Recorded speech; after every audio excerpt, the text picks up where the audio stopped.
breath as his fingers slipped up inside her.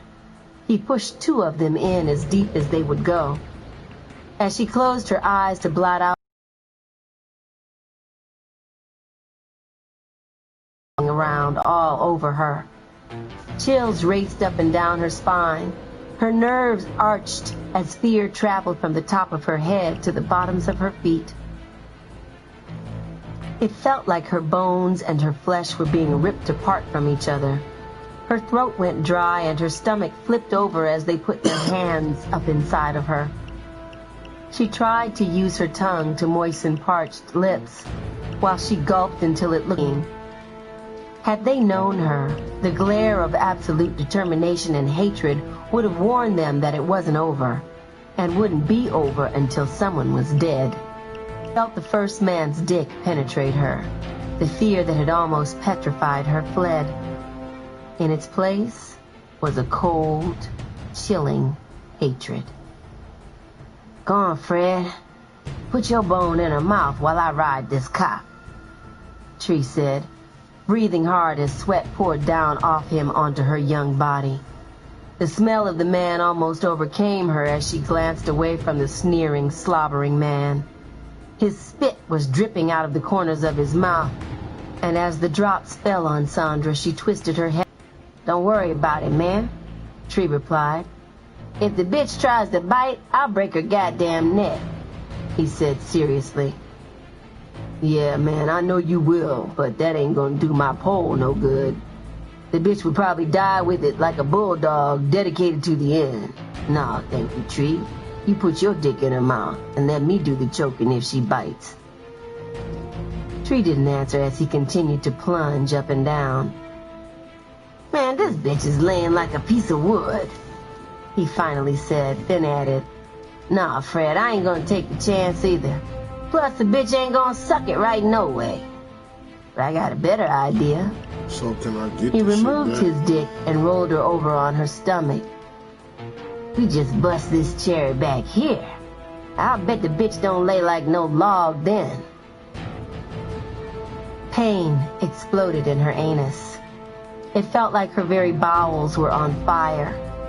She tried to scream, but the hanky only made her gag. She swung her head from side to side wildly. Sandra prayed to die in her agony. It seemed as if the pain would go on, but she bit down on her lips and put up with it. Her tears only excited the 2 men more. They made animal sounds as they argued over the woman. Tree reached around her and picked her up by her small waist. He pulled her to him roughly as he slobbered on her neck, mouthing words of endearment. "Oh, baby, I know it's good to you," he repeated over and over again, until she passed out from the pain. Chapter 6. When Sandra regained consciousness, there was no one in the apartment but her. She stared around dully, then managed to untie her feet. The knots had been loose. She noticed that the color television was gone, but that didn't mean anything. She could always get another one. The pain in her rectum had passed, but she found that she had messed on herself. She got up and went into the bath. After a hot shower, she began to feel better physically, but mentally was another matter. What they had done to her was something she would never forget. She stared at her face in the mirror. There would always be a scar from where she had been struck with the gun. There was a long rip on the side of her face that would have to heal. She wondered how she could visit Chink this weekend looking the way she looked. Well, it hadn't been her fault, so she'd go see him just like she was. That way, he'd really know what they'd done. She was undecided as to how much to tell him. Some of what they did was too much to tell anyone. She was too ashamed. For the next 2 days, she ate, slept, and brooded. Her young mind was fertile for revenge.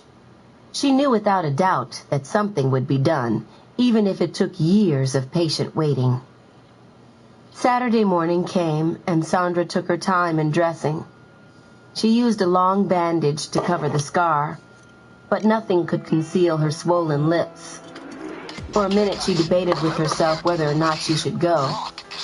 This would be their first visit out in the prison yard at a picnic table. She had fixed the lunch: fried chicken, a lemon pie, hours before she pulled into the state prison's camp area.